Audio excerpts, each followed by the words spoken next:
Welcome into the Johnny's Pizza House Friday Night Blitz, driven by Car Giant. I'm Tim Owens, and I'm joined by Mr. Coach Wilson. Coach, thanks for coming and hosting with me tonight. I'm happy to be here, man. I'm excited about it. Well, it's week 5 of the high school football season, and we have a great slate of games for you tonight. Let's get it started with the rebath game of the week between 2A number 1 ranked Calvary and 4A number 4 ranked Westgate.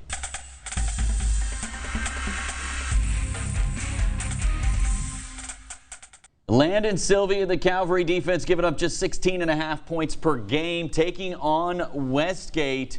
Westgate got a field goal to take a 3-0 lead, but that didn't last long. Abram Wardell handing it off to James Simon for a big first down. That led to a Calvary field goal to tie it up at 3, and then Wardell to Julius Moss. And check out the run, Coach. Man, Julius, offense, defense, special teams, you had a ball in his hand, good things are going to happen, man. I'm really excited to watch that kid continue to grow. And this kid he's the real deal, James Simon. He's probably one of the best in the area, bar none. That gave Calvary a 17-3 lead at the half. They pick up a big win tonight. That is a big win for the Cavaliers. They are for real. 32-22 the final. Taylor Nettle was there for this one. We'll hear from her a little bit later on in the show. Jason Brotherton and Houghton looking to bounce back after that loss in the Brotherton Bowl, taking on Southwood tonight.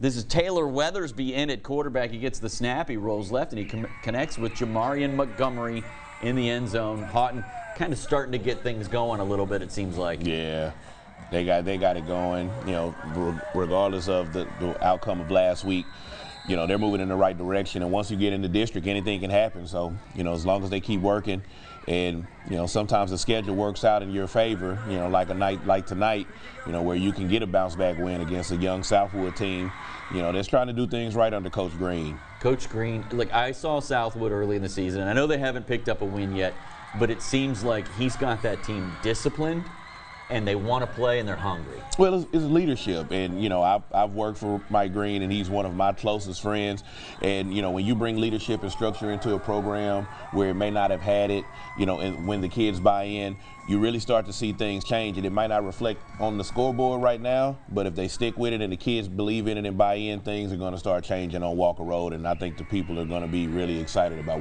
what's to come. And at some point, with their attendance, they're going to end up going down to 4A most likely. I don't know, man. They still are one of the largest high schools in the still area, pretty big. So I don't think they're going to drop with the next reclass coming up. They're still way over 1,200 kids. Okay.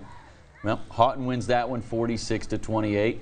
The Mansfield Wolverines, you're pretty familiar with the Mansfield Wolverines. Former Absolutely. baseball coach with the Wolverines. They got their first win tonight. They came up here to Shreveport to take on the Magnolia School of Excellence, and they kind of flexed their offensive muscle a little bit, scored 40 points tonight. Yeah, well, you know, they've been knocking at the door. You know, they let one slip away last week with Logansport, and I know they were chomping at the bit to get back out there and, you know, kind of get a win under their belt. They got Manny next week, so they wanted to get one now, and I think they're on the upswing going into Manny. You know, that doesn't look like the Manny of old. No, still pretty good football team, but not quite what they've been. Right. Well, you can't, again, you know, when you have a massive change with Curtis going to Natchitoches Central, you know, the kids might have not taken to the new coach like they imagined, but those kids are still there. You know, so some of them, yeah. Yeah, some of them are still there. You know, all of the skill guys are still there. So, you know, that's what Mansfield has to be looking forward to. But, you know, shout out to Magnolia, man. I love the fact that Magnolia plays their home games at home on Clive Fan.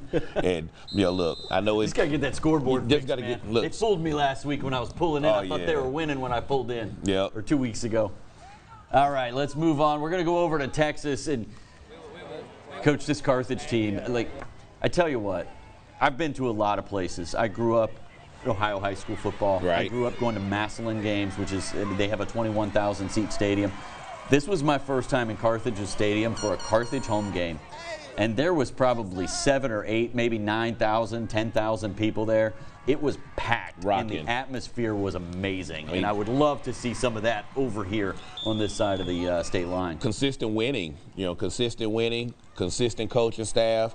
You know, the kids grow up in that area. It reminds me a lot of North DeSoto, reminds me a lot of Mansfield. Those kids grow up, and they're ball boys as kids. They grow up in the middle school program, and there's a continuity in these programs where the kids grow up in it and they love it. You know, and I think that's the difference between schools that are succeeding and schools that aren't. the players love it, and they embody the spirit of their program. And Carthage is a testament of what's going on at programs that's like that. I feel like I say this stat every week, and I think you're the one who told me the stat, and then I had to go look it up. Scott Surratt has more state championships than he has playoff losses. That's insane. That's the type of consistency I strive for. That's what I want in my life. 45-0. They come away with a big win over Brownsboro. Over to a little smaller school over there in East Texas, Beckville. They've been scoring 40 points per game during this 4-game win streak. A big reason for that. That kid right there, Jacoby Williams. That's the first play from scrimmage. He's going to take it 90 yards all the way to the house. He's fast. They scored 92 points in this game. They must not have running clock in Texas. That's wild. That's a lot of football. That's a lot of points. And this is literally the third play from scrimmage for that Beckville offense, and they take it in for another score. So it sounds like it was like that all night long. They go on to win that game 92-12 over Hawkins. Now coming up, we're going to talk a little North DeSoto football as they flex their offensive muscle once again. We've got your Griffins highlights coming your way. He's going to love that coming up next. I was there. That was good.